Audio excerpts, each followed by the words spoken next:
Great to be back. It's been a little while since we've seen you guys, but we're back. I'm bringing the A team with Paulie and Preston here tonight to do another Trojan Conquest live. Today, it is the off season, so we have not been on. There has been some minor news, but today, like we told you, if big news breaks, we're going to be here. Today, we had an interesting flip, Oregon commit flip. We're going to have a little fun here with you guys. We're going to go ahead and try to almost like a fantasy roster where we're going to try to round out the 2025 roster with one player from last year's team, one player from 5 years ago, and one all-time player, just to see how we could fill in maybe some of the needs here on the roster. Additionally to that, we're going to take a look at Trojan Blade came out with his defensive starting lineup. Make sure you guys go check that video out. It's a great video, great detail. We're just going to go over really quickly, see if we can pick some holes in it, maybe have some different options of positions. There's a couple of positions that might have a discussion, but it does look, by just glancing at right away, we kind of know who some of the positions are going to be, but there's a couple of spots where I think we might be able to do some nitpicking. And then finally, we'll talk about this whole business with no spring game. But first off, Paulie and Preston, how are you guys doing this week? Feel free to plug any videos as well. Oh, I'm doing great, man. I got to tell you, it's always a pleasure to be on the show, Tim and Preston, and I'm looking forward. I think it's going to be fun tonight. We got some great topics to talk about today, so I'm ready. Let's do it. Yeah, man. The program is rolling. I feel like this staff is, we're cooking with grease. A lot of positive momentum right now. Looking like a possible flip when you talk about Jonas Williams. Not quite a complete flip yet, but it's feeling like it's going to go that way. And it doesn't surprise me at all, man. I'm excited for where we're headed, and we can get into it. Yeah, you've got Scott Schrader, Whitfong, and someone else. Simmons. Yeah, Chad Simmons. Yeah. So, it's looking like it's when those guys start saying it's a flip, then it is. Now, granted, remember, it's only February, guys, and it's sure we can flip someone now. Things are going to change, but that's why we're talking about the roster, because we really do need USC to come through with a strong roster. We know the defense is showing it. Now the offense have to bring it. We will get that to it. But first, before we go anywhere, if anyone's been on Twitter, they know that today is Rusty's birthday. Rusty, huge supporter of the show. Yeah, happy birthday. Happy birthday to Rusty. He wanted to make sure nobody did not know it was his birthday if you were on Twitter today. So we want to make sure that we show a little support for a guy that's showed a lot of support to the channel and to the show. So appreciate it. Happy birthday, Rusty, if you're out there. For real, happy birthday. My 990 happy birthday subscriber. Yeah. and then Paul, you had a little bit of news, right? You know what? I wanted to share some really great news. Happy anniversary, 53rd anniversary to Mr. Zach Jimenez, my father, and Mrs. Sandra Jimenez. They are loyal fans to the shows, and they absolutely adore you guys. And so, happy anniversary, Mom and Dad. Love you guys. What an amazing marriage! 53 years, incredible. And you made a Paulie, which made it perfect, right? You made a Paulie, and that made everything perfect. That's what, Paulie. You're the glue that kept us 53 years together, wasn't it, Paulie? It was all me. I knew it. Of course. Come on. Okay, so let's do it. Let's just play our little game here, because guys, it's the off season, you guys. No, sorry. Let me have myself. Jonas Williams. The whispers are getting louder, like we talked about. 6'2", 200 pounds.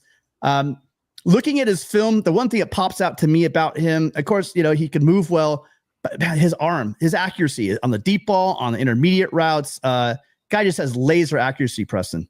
Yeah, like literally, the definition of a dual threat guy, an option quarterback. Could do it all, really, man. Great pop on his throw, great arm strength.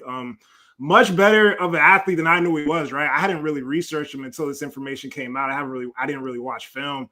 Put a video out today watching his film, and man, I was astonished. Like, guy looked like Caleb Williams in the Pac-12 championship game. Like, his movement, the way he runs, his stride, and big-time quarterback, right? Not at the top of the rankings or whatnot, but has the skill set that Lincoln Riley looks in for his quarterbacks, and like would be able to do exactly what he needs to do, exactly what Lincoln needs the quarterback to do in his offense. So excited, man, and hopefully we can secure the flip and bring him out to SC.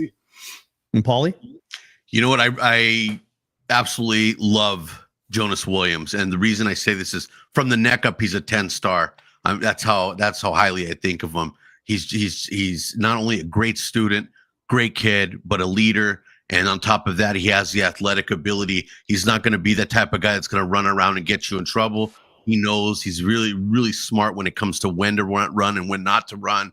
And he is Caleb-esque when it comes to that. When he spins away from that blitz and takes off, it looks just like number 13. Yeah, and he wears number 13 too. Yeah, obviously he won't be able to wear that SC, but maybe Caleb cuts a deal with them. Yeah, hopefully. I want to see those deals being cut, man. There's too many unavailable numbers, man. But we'll see. Let's wait till the sophomore season before we put that 13 on. Let's get that thing rolling a little bit. So, yeah, we wanted to talk about that because, hey, listen, anytime that we can mess with we want to mess with the Ducks because they think that they run the thing called recruiting.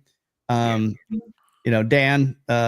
has had a good run, but I'm thinking the more and more USC gets their stuff together, the more and more you're going to have a clearinghouse and you can't just buy kids. I think that the run up north might be coming to an end. And I think it's showing here. Now that we finally have some guys in the front office that are filling slots. We don't have like Dave Emmerich wearing 43 hats. We actually have a professional front office now allowing USC to make the moves like this. And again, USC is going to have to win on the field, but I absolutely believe this 2026 class is a nice foundation of local talent. And that's going to continue because I heard from a couple sources, guys, that you might be getting some really big news this week on the defensive side of the ball. I don't want to go into too much detail, but I think there is a commitment imminent for a local big-time prospect that's going to make a lot of fans really, really happy very, very soon. So tune in for that. We'll be popping live when that goes as well. But let's move into our game now, okay? So the game is this. Here's a scenario for you guys out in the chat as well. We want to hear from you guys in the chat. If you're watching this game, if you're watching this later on, we're going to cut this into a video, this game into a video. Also, if you are after this, if you want to drop it in the comments, because comments really help us out. The game's going to be this. We know the roster. Matter of fact, maybe Gabe, if you could pop that the possible starting line for the first string for USC. Okay. We're going to go through this in a few minutes as well. I think this is Gabe's offering. I think a lot of this is pretty solid. I mean, it's really hard to agree with a lot of this. We're going to have a couple of. I have one that I might be throwing in just because I don't want to go complete chalk with Gabe. But let's just looking at this lineup on defense, and then on offense, we pretty much know, right? We know who's going to be on the offensive side of the ball. So it's not too hard for us to sit back and go, okay, if we can name one person, right? One person from last year's team, one person from past 5 years, and then one person all time.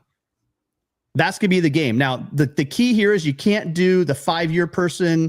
You can't use the same person twice. You could only use, right? You can't say like Caleb, right? You can't do that. And it's not that you get all 3 guys added to the roster. It's going to be you get one person, and we're going to do it in 3 waves. One's going to be from last year's team. The next one's going to be from 5 years ago, the past 5 years, sorry. And then finally, it's going to be all time that you could add to our current roster. That's going to round out the team. Now, I know that the roster will change. There's going to be some additions and probably, unfortunately, some subtractions come the spring and summer. Yeah. But for now, we're going to play the games with who's on the roster. So how about this? Why don't we let why don't we let Paulie go first for the first round, then Preston, you go first for the second round, and I'll go first for the last round. So Paulie, who do you got from last year's team that you think would most benefit this current roster? That, without a doubt, it would be Jaylin Smith. I would bring him back immediately. What he does with the depth that we have now, and having him shut down one side of the field, that's championship caliber right there. I mean, that just solidifies it all, and his leadership. I know he doesn't have that huge bulk size that people want, but the guy is an absolute monster, and he's going to do great things in the pros, and that's the guy that I'm bringing back. Paulie, did you just change your answer? Because now I'm confused. Okay. All right. That's you had Jaylin Smith? Okay. Yeah. All right. And then Preston, all right. If you're thinking about last year's team, who's left the roster that you can bring back, who are you going to bring back? I'm bringing back Jonah Monheim, man. I really think that his performance last season was underrated. Did deal with some things in that Michigan game, but he's going up against 2 future, first round picks on the defensive front. But I think he was very consistent last year. Did a good job with all the chaos on the outside of him and next to him with the young offensive line, and was consistent, man. Wasn't muffing snaps and making mistakes on a game in and game out basis. And I think he was underrated. It's going to be interesting to see what the center position looks like this year, right? With Jandre coming in and, possibly having somebody step in there and take that position. But I would bring back Jonah Monheim from last year's team. Okay. You guys both took my one and my two. So I'm going to change it up a little bit. I'm going to bring back Jonah Monheim, but I'm going to kick him out to right tackle if I'm allowed to do that. Okay. That's fair. Right. So that's kind of cheating. I had Jaylin Smith. Jaylin Smith was my pick for that. But we do need that offensive. We do that offensive line situation. So I do think that we could use that swing, right? We have the versatile offense with a Jonah Monheim. You have a guy that can play all 5 positions. I mean, and that alone in itself makes him almost invaluable on this team. And we know we have great young guys, but we need that veteran presence, that veteran depth. And I think that he would go a long way to doing that. Okay. All right. So Preston, you're going to be first up this time. So in the past 5 years. Yeah. Past 5 years. One guy. I would go with Tui Pelotu, man. Fierce pass rusher, messing stuff up in the backfield, constantly getting after the quarterback. Something that we needed so much last year and we're going to need this year, right? Have a lot of guys on that defensive line.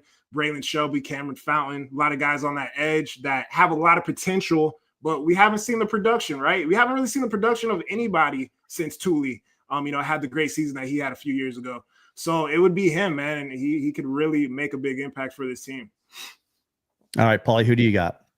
Okay, and people can disagree with me all they want on this, but this is my decision when I come to it because I think highly of this guy, and we're bringing Jackson Dart back. I think he fits exactly what this team has going on right now. Move the chains kind of guy, can get the ball downfield, do a little bit of everything, but just imagine him under the tutelage of Riley throughout these years. Riley, he would turn out to be an absolute star and be the leader that we absolutely need right now. So without a doubt, I'm going Jackson Dart. And I know that people are going to say, what are you thinking? But I'm just a huge Jackson Dart guy, and I think he would fit this team perfectly. And this is how I know our chat's asleep, because I thought for sure they would have been all over you guys chanting 13 for you guys. Because for me, I said it in the beginning of it. There's just one guy that you add. If you added Caleb Williams to this team, we are instant, not playoff contenders. We are instant contenders for the national championship. And I'm saying it's not even close. I think we might even be, neck and neck, up there with the Oregons. You just kind of, no one's even going to doubt what USC is going to do in a season. Having a guy like Caleb Williams, I mean, he obviously could be, maybe you guys are saving Caleb for your all time. Yep. Was obviously a good call as well. But hey man, 5 years, I'm taking Caleb. I think that the quarterback position captained by that guy with a competent defense is almost unstoppable. All right. Well, then it comes to the all time. And so I'm sticking with the theme. On a team, the most important position is the quarterback. And so I just sit here and thinking, we did have a conversation. We thought about Rodney Peete. That was a great conversation that we had about Rodney Peete playing just athletic quarterback in the system with Lincoln Riley. But I'm going to go with another guy who's really, everyone knows his big arm and his size. But I don't think that Carson Palmer ever got the credit he deserves for the athleticism. Like, the guy was a big dude, but he moved well. And once he got moving, man, he's got a helicopter into the end zone. He's going to punish guys. As a matter of fact, he learned the hard way early in his career. I think it was a sophomore year where he decided to go on the sidelines up in Autzen against a linebacker or a safety and had his collarbone broken. But he's a tough guy. Amazing career in the NFL, incredible leader, and just a cannon for an arm. With that, along with his athleticism, I would love to see what he could do on this team. Because again, I know what this defense is going to do, and to have a veteran Heisman Trophy winning guy like that with the arm and the athleticism is exactly what. And by the way, the height to see over the line, this is definitely would check all the marks for me. Go ahead, either one of you guys. You know what? Okay, so my all-time all-time player that I'm going to bring back is Junior Seau, without a doubt. And 55 just brings so much. He would bring so much to this team. Can you imagine Gentry and Desmond and the rest of these young guys under his leadership and guidance? And then you put Jaylin out there in the secondary with adding those two guys to my defense. We're talking championship type defense right here. That's going to be shutting the guys down. Not only does Junior bring the intensity, but just the overall knowledge and the IQ of how to play on the defensive side of the ball. And I'm getting chills talking about him. He's my favorite Trojan of all time. And rest in peace, Junior. I love you, man. Yeah, rest in peace. Absolutely. One of the ultimate. That guy for me is on the Mount Rushmore of Trojans, without a doubt, just for everything that he did. Just one of the most freakish, insane athletes that this program has ever seen. In my opinion, one of the best in the NFL, but definitely one of the best in college linebackers of all time. So I'm excited to see what Desmond Stevens can do. But you're right, having a god like him, having a GOAT in the middle would be an amazing pickup for this team. Preston, what do you got? Yeah, my all-time, man, I'm going with the linebacker as well. I'm going with my guy Brian Cushing. Enforcer, some guy, he's going to motivate the guys to leave it all on the field. He's going to be, lifting weights with the guys for 4 hours straight on the weekends. Just a dog, man, just the epitome of what you want a football player to be. One of my top 3 favorite Trojans of all time. Just different, right? And we talk about the linebacker depth with this 2025 team. We don't know if we're going to pick somebody up in the portal coming up soon, but you do have Gentry. You do have some young linebackers that have a lot of potential, but Cush would do wonders on this team. Just the mentality and, the effort and leaving it all on the field. So I'd go Brian Cushing. Somewhere near the SC campus, Rob Ryan is just drooling, just with the idea, thinking that you're going to have Cush out there denting some helmets, because that would be absolutely an insane pickup. So we'd love to hear from you guys and let us know what you think in the chat. We'll still take some in the chat. We got Ronnie Lott here in that secondary. Safeties, listen, we are set at safety, but anytime you could bring it. Now Ronnie played corner, right? I believe. Did he play corner at USC? Or at least part-time? Old timers. I think he played both, to be honest with you. But he played both, safety and corner. Let us know. Let us know in the chat, you guys, who you're going to add to this squad. Then you got right here, you have Chris Claiborne, a Buckets Award winner. Yeah, you can't go wrong with Clay. One of my favorite plays of all time. Who was it? Was it Notre Dame? I can't remember. So it's near the goal line, inside the 5-yard line, and the guy's sweeping, and you see Claiborne just running with this guy, grabs it by jersey, and then swings them and helicopters them out of bounds about 5 yards. It was almost amazing. A guy that big, moving that fluidly and showing that much strength and agility. Chris Claiborne, obviously, just right up there. The number of linebackers that USC's had. We're not even talking about Ray Malaluga yet. No, I haven't seen Ray Malaluga's name up there. Dwayne Bickett. The linebackers. Richard Wood, Batman Wood, going way back. I mean, I've heard stories from my dad. Yeah. I didn't. Obviously, I'm old enough to watch that. USC linebackers. Jason Sehorn. He wants to lock down. Gabe wants to lock down one side of the. If we didn't have Caleb Williams, I thought about Mekhi Blackman, because I'm thinking if you could have him shut down one side in this Danton Lynn, with our improved pass rush. I would love to see how that would go. So, but I mean, again, for me, you guys are being fair to me and let me have Caleb, because I think that's the easiest one. That was the easiest pick for me in the whole day. All right. So we're going to slide over and talk about the roster now. So the idea here is we want to look at Gabe's defensive lineup, but really on this list, it's kind of hard to argue. And here's the thing, though. I do think, just like we saw last year, we know with the depth we have on the defensive line, we know that it's going to rotate, guys. And we know a lot of the players we have are very versatile, with Tompkins moving in and outside, Lucas probably moving in and outside. We haven't really gone into detail on the entire line, but the depth on the line is going to be fun to watch them rotating. The one thing we did not have last year, remember, we keep saying to you guys, the reason why we were losing in the fourth quarter, we're losing those games fourth quarters, because the guys were running, especially that Michigan game. It just looked like the line just kind of lost its steam late in the game. Well, if you're rotating guys and you have the depth and talent and size that we have this year on the team, rotating guys in, in the middle especially, you're going to have the ability to have those fresh legs at the end of games and fourth quarters.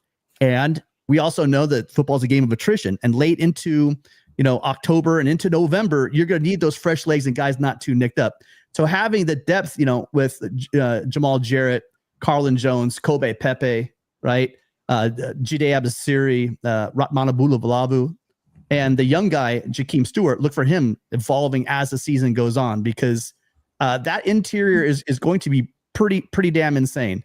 And the great part about it is we could go through this whole list, and we didn't even say Braylon Shelby on the outside. So you have Lucas, and Shelby that can be switching. Shelby can move inside. He's versatile as well. So you guys on the defensive line, now remember, we know it's going to rotate, but we're just talking about your base defense, your base nickel. What do you think about those four up front? Me personally, I would probably move out Lucas for Shelby. Or I'm a little higher on Shelby than I am Lucas, to be honest with you. So that's the only thing that I'm looking at when you talk about that on the defensive line.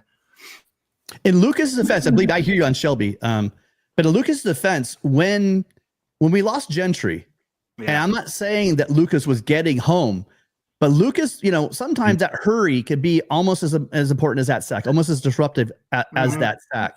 Yeah, so, yeah, definitely. I think Lucas, and matter of fact, Gabe brought this up in his video, and he talked about the fact that he's just that half step away from having, we're talking about Thule throwing up, 20 sacks in a season.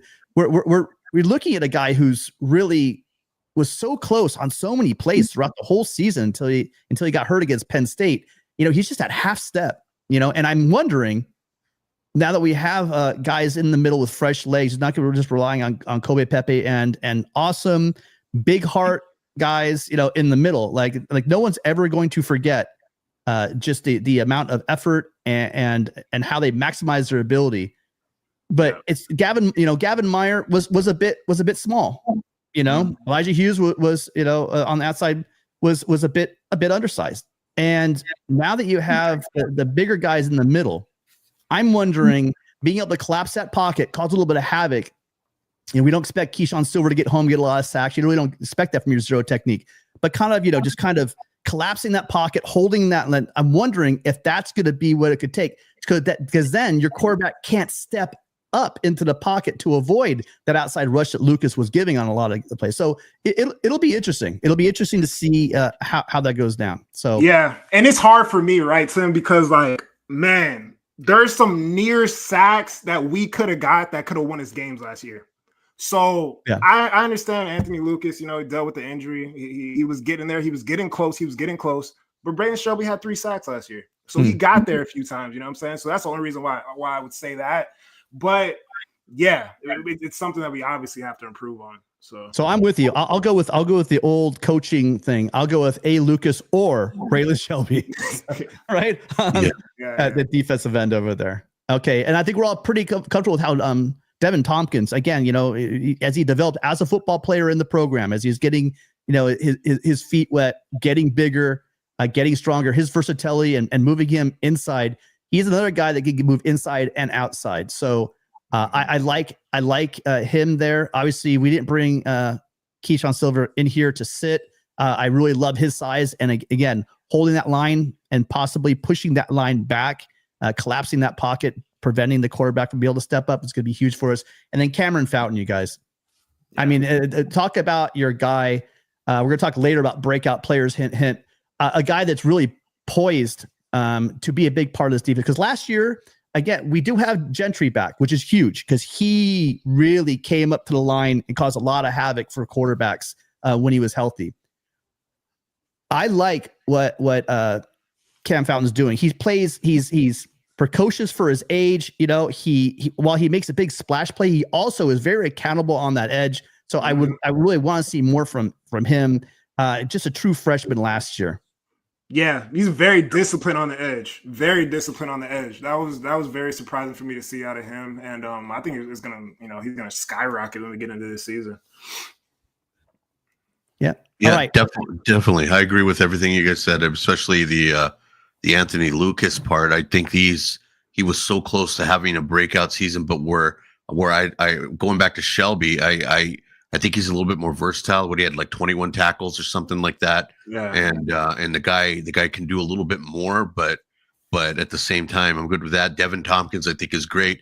And I just wait for Kobe Pepe to really, I think he's working hard this offseason. The guy's already on NFL watch for some scouts, and he's doing a great job. I think he might be one of those guys that'll fill in great there for Tompkins. And I'm sorry, but I didn't mean to just jump in like that, but I totally agree with everything you guys just said, especially Fountain. Yeah. Well, I mean, it's obvious the work that's being done up front. As we've been saying pretty much all off season, they were able to Nua, and Coach Henning were able to transform what was probably the weakness on this defense into, I mean, it's arguably the strength of the defense this year for sure. Speaking of strength, when we go back to the second level, we talk about the linebackers. I don't think there's much question about the two guys we have starting right now. And we'd love to see, Stevens come on the way he did last year with his just nose. He just had a nose for the ball. When he dropped back, and he had almost 2 picks. Yeah, but he had the 1 pick and almost a second. The guy, whenever he got out there, showed what he could do. The concern, though, is going to be depth. But when it comes to starters, I have absolutely zero problem with both these guys at the will and the mic. Yeah, I feel confident with Gentry and Stevens. It's just going to come down, if these guys could stay healthy. I mean, Eric Gentry was looking like the best player on both sides of the ball before he started dealing with injuries last year.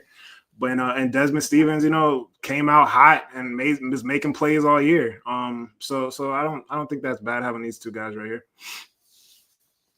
Yeah, I completely agree with that. I love Gentry. I think he's going to be healthy this year with the added work that he's putting in the offseason. And Stevens, to me, is going to that guy is just going to really blossom under Ryan's leadership, and he's set and ready to go.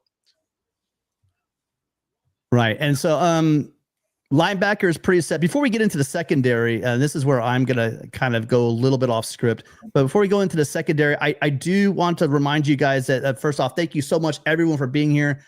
We know we pop up randomly. We haven't really got a set schedule because we have Paulie and we got Preston and we have my schedules to try to blend together.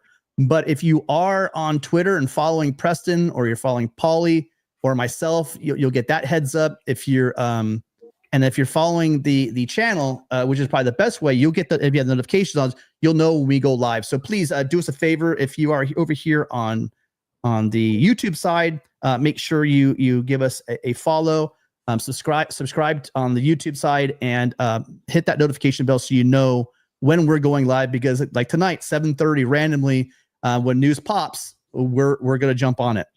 All right, so now back into the secondary.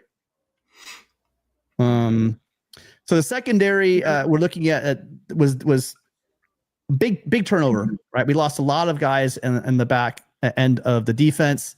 It's kind of hard. We thought that Kamari Ramsey was off, but they lost. They lost Akili Arnold.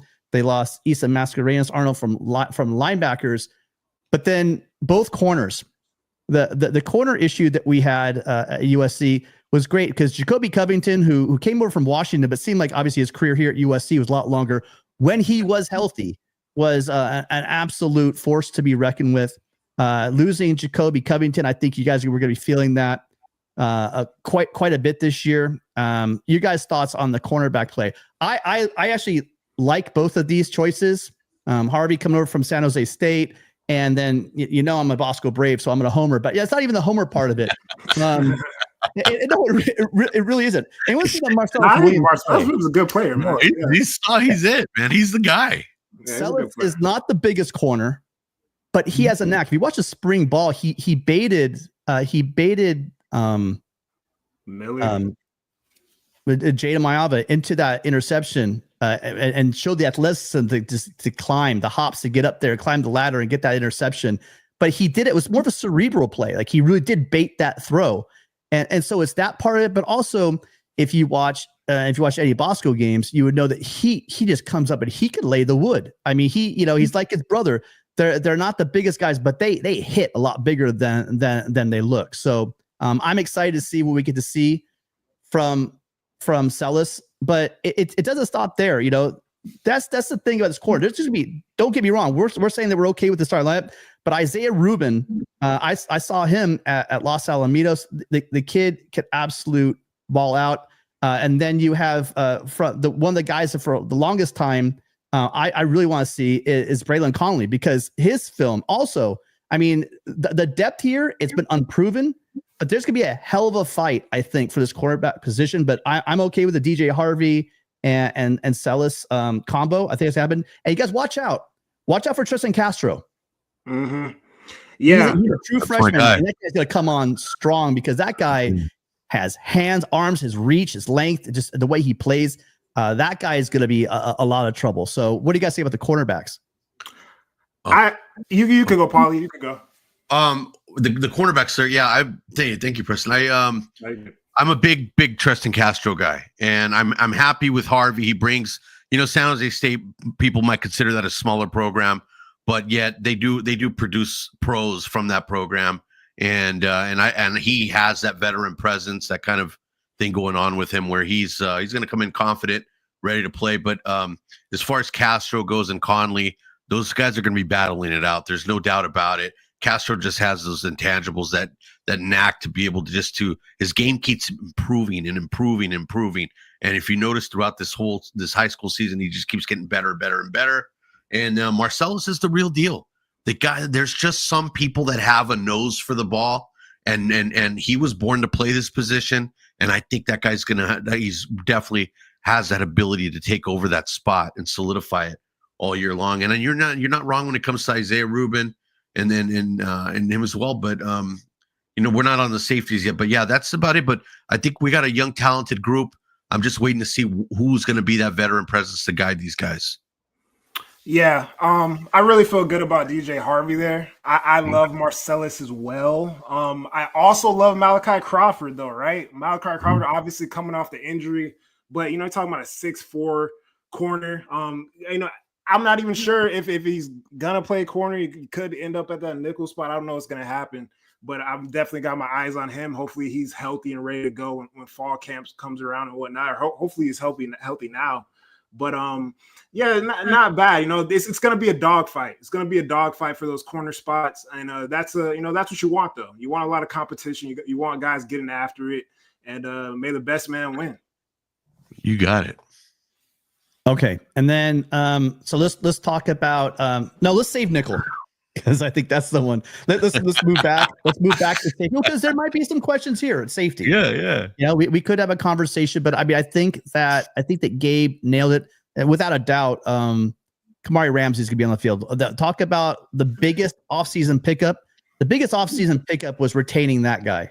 Okay, because sometimes if you saw with the Ohio State team, you've seen what Michigan's been able to do. Sometimes it's not about who you bring in; it's who you're able to hang on to for that year. And bringing back Kamari Ramsey with his tackling, with his ball hawking, and again with his leadership on the back end is going to be something special.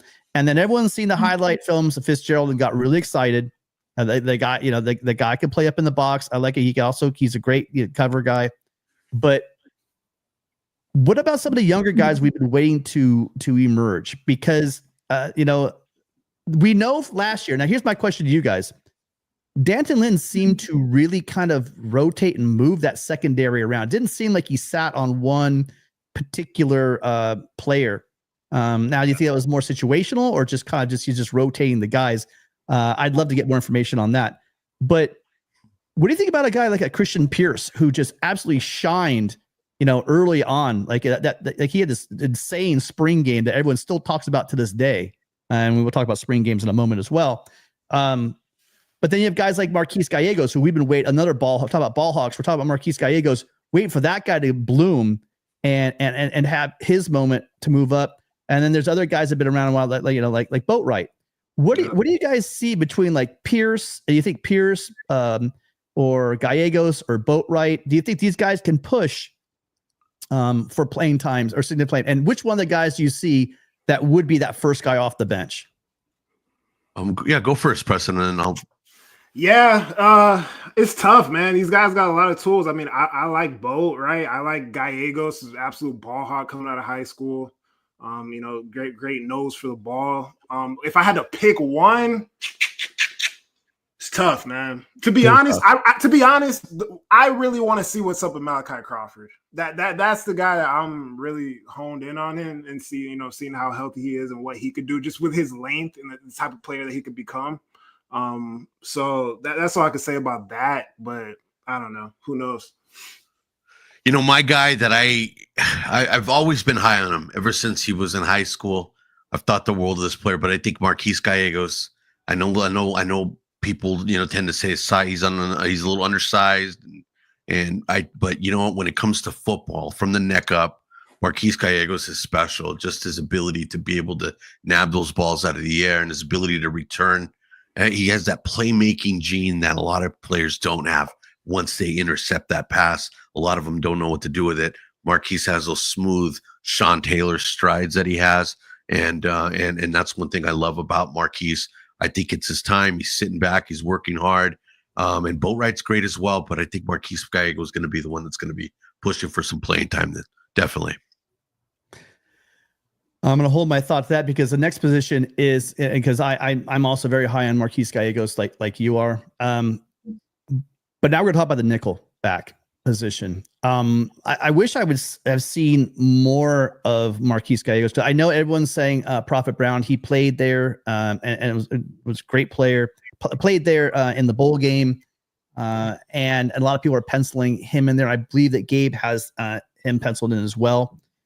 But I'm wondering is if you're going to have the ability, like you're talking about Malachi Crawford. I think he started out as a big, lanky cornerback. So, that might be you might have a lot of length if you have Malachi Crawford out there along with Eric Gentry going on the field there. So I'm wondering if that is somehow a possibility. But then again, Marquise Gallegos, I would love to see maybe him get some run there as well. So your guys' thoughts on the nickel position?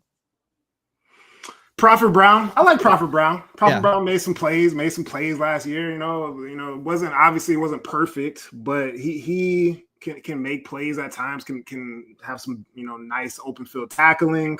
It's a pretty sure tackler. But who knows, man? You haven't seen the consistency. That's right. The thing. That's why it's not so easy to be like, bam, because he wasn't consistent. Just like a lot of players on our team weren't consistent last year. When you talk about drop balls and missed tackles and all other stuff, so it's tough, man. It's very early. I know this is just we're talking off season stuff. It's not too serious, but there's a lot of guys on this roster that are gonna make a push for that spot. There's gonna be a lot of competition. It's not penciled in at all, in my opinion. No, that's a great thing, right? I mean, that's kind of what we're talking about. It's like there is a lot of talent, a lot of young, unproven talent in this secondary, and it's going to be interesting to see who steps up, Paulie. Yeah, the thing with me is I don't know where exactly he's going to fit in the secondary, but it's going to be hard to keep him off the field as Alex Graham. I think his just God-given ability. This guy has star written all over him, and I'm really high on him. And I think he's going to be pushing people for playing time in certain positions. It's just a matter of where they feel comfortable with him. And the guy's great size, great body, speed. From the neck up, he's great. So I'm really high on him. Yeah, if we're talking mid-season, late season, I'm with you on that one. It'll be interesting to see how much he can pick up. But you're right. He already, if you saw the videos of him, I think that 247 has an interview with him. You just see the size, like you said. He's just got that ability, and there's no doubting his cover skills. So I would like to take a look at what he can do, but I'm thinking he's probably not going to be. I'm thinking earlier on, and as a true freshman step in, it could happen. But I'm looking to other guys. And again, we know that Prophet Brown is the safe bet. But as you said, Preston, I've seen him make some great plays. I've seen him have some difficulty with consistency. So if he can lock down that consistency in the spring, then you're probably going to see Brown there. But otherwise, look for some of these other talent, because there's so many talented young safeties and corners that really could step up to that position in a variety of situations. So that's what we think, you guys. I think we're going to shut down the Twitter stream. If you guys want to watch the rest of the show, come on over here to YouTube, which is fine. But we're gonna stop the Twitter stream. Thank you guys on Twitter. If you guys want to call today, appreciate you guys. We go live and we will always announce it on Twitter. But we're gonna finish up for our people over here and our members over here on YouTube. But you're welcome to come over here and join us on YouTube. If we don't see you, fine on. We'll see you next time. And then for the rest of you guys, we're going to move into the last part here, which is we're going to talk about two things. We're going to talk about spring ball. And oops, I'm trying to do two things at once. Here we go. We're going to talk about two things. We're going to talk about spring ball, and then we're just going to put a wrap up and talk about who we think is going to be that breakout player on defense. Who's the player? And now it doesn't have to be a freshman, but who is that guy that you think is going to take that next big leap? And there's a number of candidates. I mean, we've talked about a couple of guys on the line. We've clearly talked about some guys on the back end that can make that next jump. We're going to go there. But let's talk about it. What do you guys think? And kind of the first time we heard it was Matt Rule talking about the fact that he thinks a spring game is not a help to his team. And he kind of alluded to the point where, in today's age of NIL and tampering, that he says, why am I going to parade my guys out there, my young players, so that other programs come in and poach? My response back to him is you're Nebraska. Don't worry about it. Take care of your guys, make them want to be there. Because the fans, I mean, the spring game is a part of football, whether coaches, and I know coaches haven't liked it for a long time, but whether they like it or not, spring football, especially for Lincoln, I mean, we're talking, they probably get, I don't know what, 40, 50, at least 1,000. I mean, they pack that for volleyball games, right? So, I mean, they're going to show up for a spring game. If there are any Huskers out there, let me know what your actual attendance was. And then Gabe was telling me that Ohio State also was kind of following suit. And then now it looks like USC, if we have the tweet, it looks, it was Antonio Morales from this morning. Was this morning? No, it's afternoon. Basically, it's been told per source that USC has decided not to host a traditional spring game this year. Other programs such as Ohio State and Nebraska have recently opted against holding spring games as well. And so make sure you check out, I'm sure he'll go into more detail over on The Athletic. If you guys, I think it's you got to need a paid subscription, but it's not that much and absolutely worth the read. You should go check out Antonio Morales' stuff. But what do you guys think? Do you think it's going to help or hurt? And I'm wondering what USC's thinking behind it was. For years, it's been you don't want guys getting hurt, right? And a lot of coaches want to bring the spring game up a little bit so that if you guys do get hurt, they have time to get better before you start playing ball in September. What are your thoughts? Yeah, I feel for two groups of people. I feel for the players, and I feel for fans that don't want to pay $300 and they have big families and they can't go to that many games. They can't go maybe to a game, regular season game, because the spring game is for the fans. It's a cheaper thing. You can get things signed sometimes. You can do stuff. It's for the fans, and it's for when it comes to the players. A long off season. Spring practice. It's at the end of the tunnel. It's something that you're playing for. It's something that you're working for. If you're a true freshman, your first game in the Collie, walking out the tunnel for the first time. I know they practice and stuff and they do stuff there, but having a game is a little bit different. You want to get your nose wet. So at the end of the day, the spring game is not, a competitive type of thing where you're really gaining that much out of it other than the experience, in my personal opinion. So I don't think you're missing out on anything football wise, really, but the kids are missing out on something and the fans are missing out on something. And, I kind of feel indifferent about the whole situation. It's a little strange, but I get why, because, it's turned into people just stealing players, man. And it's a showcase and then your players are gone. Yeah, I get it. I'm with you completely, Preston. It's sad. Of course you want the fans to be able to enjoy that moment, to get out there and just catch a glimpse of the team. But from what I understand, I think we're going to have some type of fan appreciation type thing anyway. But I agree with Matt Rule, and I know, it's tough in today's changing landscape in college football. You just don't know what's going on out there. There's guys out there, trying to pluck players, agents now that are out there, getting in people's heads. And right now there's, and if you look throughout the history of college athletics, there's times where programs, not necessarily in college football, but in basketball, whatever, where they close everything off because there's a mission and there's a team goal that's being set, and they're focused and locked in on that. And it's kind of, us against the world type of mentality. So I don't know what's going on with that, but I mean, yeah, I'm a little bummed out to not see it, but I'm okay with it. Yeah, let's make no mistake about it. At some point, to get a handle on NIL, if the clearinghouse doesn't, they're going to have to at some point do some kind of collective bargaining. And then, that means that they're going to have a players union, and they're going to not want to play as many games because they don't want the wear and tear on their bodies. So I guess maybe this was probably inevitable at some point. Yeah. And another point to add to that is again, contact is contact, and football is a contact sport. And with USC, who's going to be in the playoffs going forward, you're talking about many additional games added to your 12-team schedule. So again, wear and tear on bodies, and obviously there's CTEs, a big thing these days. And so the more you can reduce the amount of hits these guys are taking, and a lot of people don't get it. Everyone thinks it's the big hit by a linebacker or a safety, right? On a receiver or a running back coming out of the backfield. It's not. It's those linemen just taking consistent, just banging their heads together. That's a massive concern for player safety. And so, as much as I love it, I love the spring game. It's this big long. Now we don't have the spring, the February signing day, which used to be the late Christmas. It's kind of hard. It's kind of hard to realize also we're going to be losing the spring game as well, because losing that part of it. I'll be selfish. I used to get a lot of pictures, which helped out with writing articles and stuff and having stuff for shows, etc. But I think in the interest of the program, if it's in the best interest of the program, and I do think that they're making this decision on the best interest of the program and the student athlete, then I'm all for it. Because again, like I said at the beginning, it's probably going to go the way of the dodo anyway, because they're just going to have to reduce the amount of hits these guys are taking throughout the season.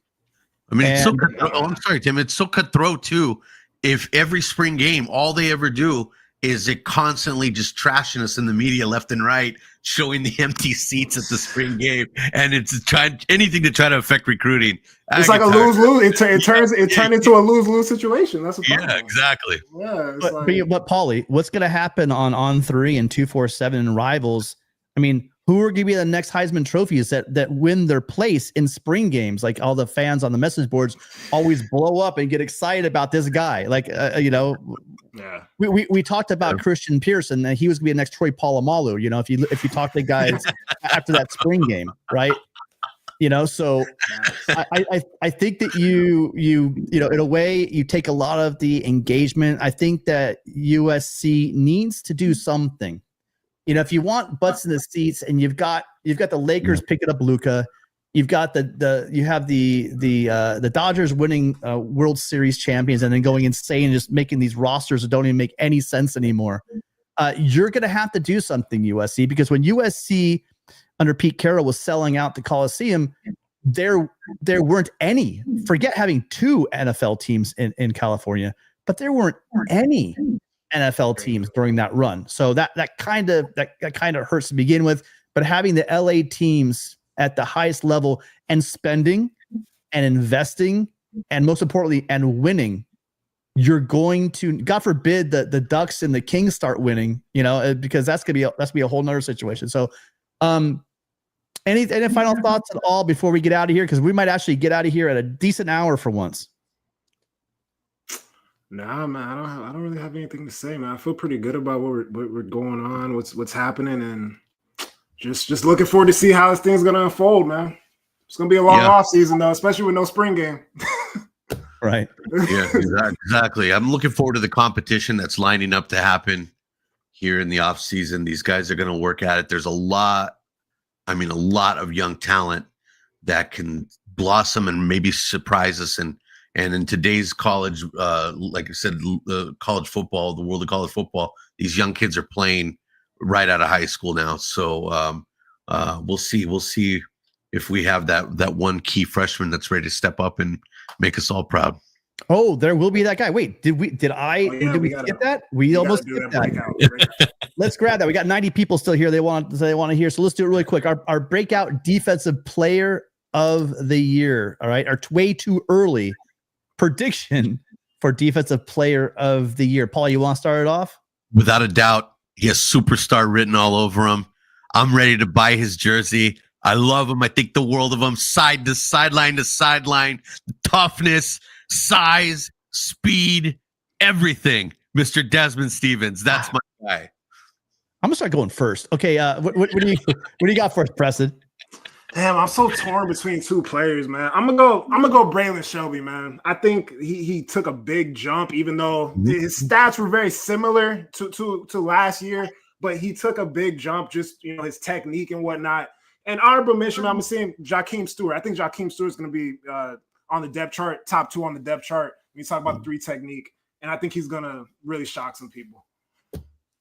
I'm definitely going first from now on. All right, then another guy that is absolutely, I think might be the top of many boards. Heck, maybe if there was a betting line, I think he might be at the top of it. Cameron Fountain. We talked about him earlier. Guy that got a precocious player with all God's gifts physically.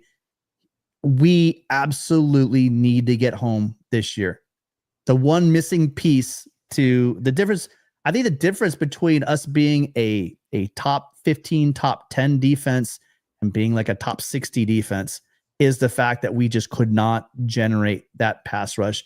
And if Cam Fountain can take that next step that we know he can, not only continue to be that the guy whose consistency we could expect, but also flash and make those big plays and give us, as a sophomore, if he can give us like 8-9 sacks this year, I mean, I think that's going to make a huge difference in this program. And I think he's absolutely up to the task and he could do it. But love your guys' picks.